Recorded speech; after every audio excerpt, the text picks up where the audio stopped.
बंधुओं, इस समय का जो वातावरण चल रहा है, वातावरण में वायु प्रदूषण, ध्वनि प्रदूषण, जल प्रदूषण आदि होने के कारण हमारे लोगों के स्वास्थ्य में बड़ा विपरीत प्रभाव पड़ता रहता है। और अगर हम ज्योतिष के दृष्टिकोण से देखें तो जन्म कुंडली के दूसरे और सप्तम और अष्टम भाव के जो स्वामी हैं, इनकी जब भी महादशा या अंतरदशा आती है तब स्वास्थ्य में बहुत ही खराब प्रभाव पड़ता है। कभी कभी लोगों को चोट चपेट या दुर्घटना होती है या बीमारियां आ जाती हैं। इनमें भी अगर मार्केश पापक ग्रह हुए, शनि, मंगल, सूर्य, तो ज़्यादा घातक बीमारियां आती हैं। अगर बुध, बृहस्पति, शुक्र, चंद्र हुए तो कम घातक बीमारियां आती हैं और बीमारियों की रूपरेखा भी बदलती है। जैसे यदि आपकी जन्म कुंडली में चंद्र मार्केश हुआ है, द्वितीय या सप्तम भाव का स्वामी हुआ है, अगर अष्टम का भी हुआ है तो मार्केश तो नहीं कहते हैं, लेकिन उसका भी प्रभाव मार्केश जैसा होता है, तो फेफड़े से संबंधित बीमारियां, श्वास से संबंधित बीमारियां, जल से संबंधित बीमारियां, हमारा रक्तचाप, अगर सूर्य खराब हुआ तो आँखों से संबंधित बीमारियां, हृदय से संबंधित बीमारियां, हड्डियों से संबंधित बीमारियां आती रहती हैं। यदि मंगल हमारा मार्केश हुआ, द्वितीय और सप्तम भाव का स्वामी हुआ और उसकी दशा आई, तो हम कहते हैं उसको कि मार्केश दशा आई।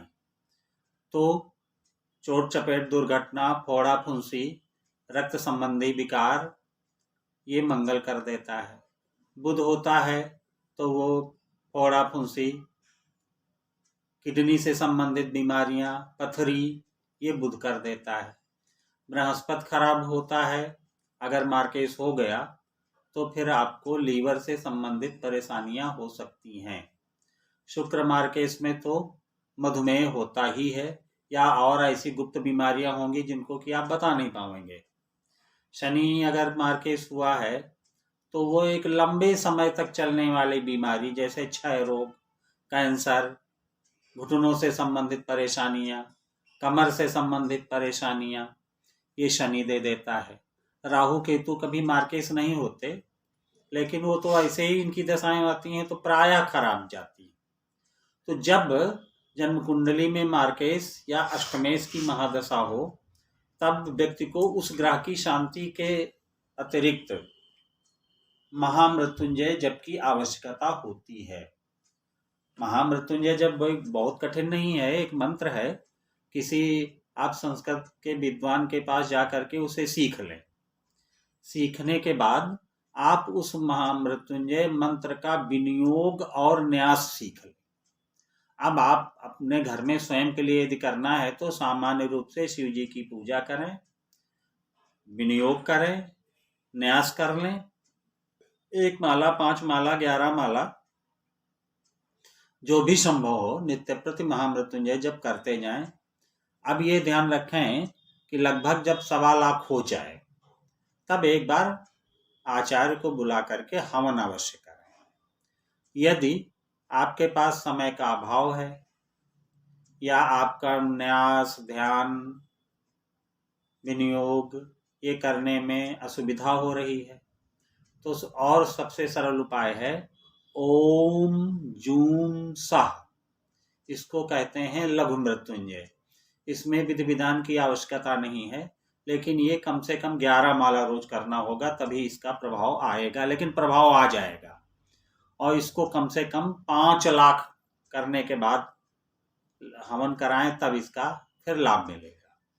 यदि आप सक्षम हैं और स्वयं नहीं कर सकते हैं तो आप योग्य आचार्यों को बुला करके अपने घर में या आचार्य के घर में या किसी मंदिर में या किसी तीर्थ स्थान में महामृत्युंजय का विधि पूर्वक 1.25 लाख अनुष्ठान करा दें तो आपका शारीरिक और मानसिक स्वास्थ्य में सुधार होगा।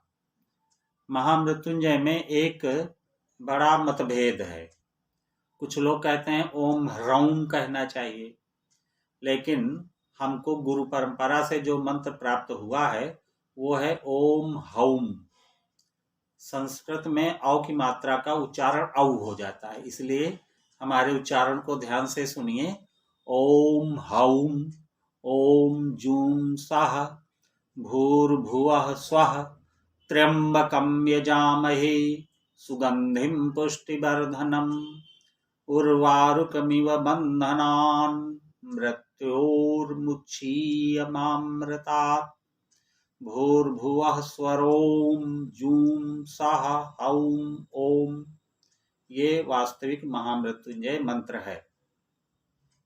वैसे हम थोड़ा सा न्यास और ध्यान के विषय में बता देते हैं। कोई बहुत कठिन नहीं है, लेकिन हम तो यही सलाह देंगे कि निकट के किसी आचार्य से सीखें। हम भी बता देते हैं। सबसे पहले करना क्या है, गणेश जी की, गौरी जी की, शिव जी की पूजा करने लेनी है। गणेश जी का कोई मंत्र, गजाननम भूत गणादि सेवितम आदि कुछ ना कुछ सबको याद रहता है, वो पढ़ लो। उसके बाद ओम वामदेव कहोल वसिष्ठा ऋषय मूर्धनि, इस तरह करिए। पंक्तिर्गायत्री शृण्वनुष्टुप छंदांसि भक्त्रे, मुंह को छुइए। सदाशिव महामृत्युंजय रुद्रो देवताय नमः हृदि ह्रीं बीजाय नमः गुह्ये स्वाहा शक्तये नमः पादयोः। इसके बाद क्या करना है, हाथ में जल लेना है, महामृत्युंजय मंत्र बोलना है।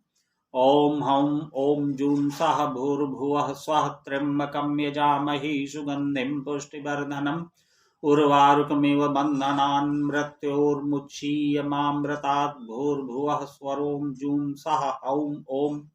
ओम अस्य श्री महामृत्युंजय मंत्र से वामदेव कहोल वसिष्ठा ऋषयः पंक्तिर्गायत्री शृण्वनुष्टुप छंदांसि सदाशिव महामृत्युंजय रुद्रो देवता ह्रीं बीजक स्वाहा शक्ति महामृत्युंजय प्रीते ममाभीष्ट सिद्ध्यर्थे जपी विनियोगः। जल गिरा दीजिए। फिर से न्यास करिए।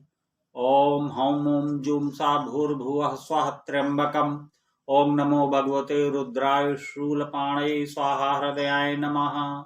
ओम हौम ओम जूम सा भूर्भुवः स्वः यजामहे ओम नमो भगवते रुद्राय अमृत मूर्तये मां जीवै शिरसि स्वाहा। ओम हौम ओम जूम सा भूर्भुवः स्वः सुगंधिं पुष्टिवर्धनम् ओम नमो भगवते रुद्राय चंद्र शिरसे जटने स्वाहा शिखाये वखट। ओम हौम ओम जूम सा भूर्भुवः स्वः उर्वारुकमिव बन्धनात् ओम नमो भगवते रुद्राय त्रिपुरांतकाय ह्रां ह्रीं रौं कवचाय हुम। ओम हौम ओम जूम सः भूर्भुवः स्वः मृत्योर्मुक्षीय ओम नमो भगवते रुद्राय त्रिलोचनाय ऋग्यजुः साम मंत्र त्रयाय नेतत्रयाय वोखट। ओम हौम ओम जूम सः भूर्भुवः स्वः मामृतात् ओम नमो भगवते रुद्राय ओम अग्नित्रयाय उज्ज्वल ज्वालाय मांग रक्ष रक्ष अघोराय अस्त्राय फट। त्र्यंबकं शिरसि यजामहे भ्रुवोः सुगंधिं नेत्रयोः पुष्टिवर्धनं मुखे उर्वारुकंगन्मिव गन्धयोः हृदय बंधनात् जठरे मृत्योर्लिंगे उच्छीवुरो माँ जानो घुटनों को अमृतात् पादयोः। इतना न्यास करने के बाद हाथ में पुष्प लेकर के महामृत्युंजय भगवान का ध्यान करिए। महामृत्युंजय शिव के 4 भुजाएं होती हैं, किसी किसी में 8 भुजाओं का भी उल्लेख आता है। जहां 8 भुजाओं का उल्लेख आता है, हम इस श्लोक वही बोलने जा रहे हैं जिनमें कि महामृत्युंजय शिव की 8 भुजाएं हैं। ऊपर की दाएं और बाएं की 2-2 भुजाओं में एक कलश पकड़ करके अपने मस्तक पर वो जल गिरा रहे हैं। एकदम नीचे की जो 2 भुजाएं हैं उनमें एक एक घड़ा लेकर के अपने गोद में रखे हुए हैं।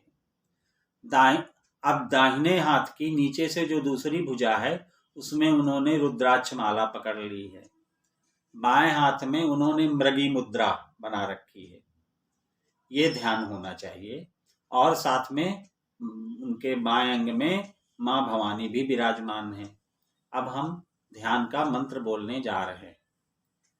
ॐ हस्ताम्भोजयुगस्थकुम्भयुगला दुदकृत्यतोऽयं शिरः सिञ्चन्तं करयोर्युगेन दधतं स्वाङ्केशकुम्भौ करौ अच्छस्रगमृगहस्तमम्बुजगतं मूर्धस्थचन्द्रस्रवत् पीयूषोत्रतनुं भजे स गिरिजं मृत्युंजयं त्र्यंबकम्। फिर आप मानसिक उपचारों से पूजा करिए, मन से ही सामग्री चढ़ानी है। ओं लंग पृथिव्यात्मकं गंधं समर्पयामि, ओं हंग आकाशात्मकं पुष्पं समर्पयामि, ओं यं वायव्यात्मकं धूपं समर्पयामि, ओं रंग तैजसात्मकं दीपं समर्पयामि, ओं वं अमृतात्मकं नैवेद्यं निवेदयामि, ओं सं सर्वात्मकं मंत्र पुष्पं समर्पयामि। इसके बाद रुद्राक्ष का माला लेकर के जो भी समय हो, जितना कर सकें आप नित्य प्रति उतना ही करते रहें। 1 माला, 5 माला, 11 माला, जो भी संभव है वो आप जप करें। लेकिन जब जिस समय आप विराम करेंगे उस समय थोड़ा जल उठा करके फिर ये मंत्र बोलना है। ओम गुह्याति गुह्य गोप्त्रा त्वं गृहाणास्मत्कृतं जपम सिद्धिर्भवतु मे देव त्वत्प्रसादान् महेश्वर। इसे भूमि में गिरा दें, उस भूमि का जल में उंगली थोड़ा रगड़ें, अपने मस्तक में लगाएं ओम, और फिर कहें ओम लंग इंद्राय नमः। फिर एक बार शिव जी से प्रार्थना करें कि हमसे इस अनुष्ठान में जो गलतियां हो गई हैं, जो हमने गलत उच्चारण किया है, उसके लिए क्षमा करें। ओम यदक्षरं पदभ्रष्टं मात्राहीनं च यद्भवेत् तत्सर्वं क्षम्यतां देव प्रसीद परमेश्वर। अब एक बात हमको अंत में और कहनी है आप लोगों से कि यदि आपके पास जन्म कुंडली नहीं है या जन्म कुंडली है उसमें मार्केश दशा नहीं चल रही है, 6ठे स्थान का स्वामी है, 12वें स्थान का स्वामी है, या अच्छे घरों का भी स्वामी है लेकिन वो पापक ग्रहों के द्वारा पीड़ित हो गया है और उसकी दशांतर दशा आ गई है और आपके स्वास्थ्य में बहुत खराबी महसूस हो रही है, तब भी आप महामृत्युंजय का अनुष्ठान करें या करा सकते हैं।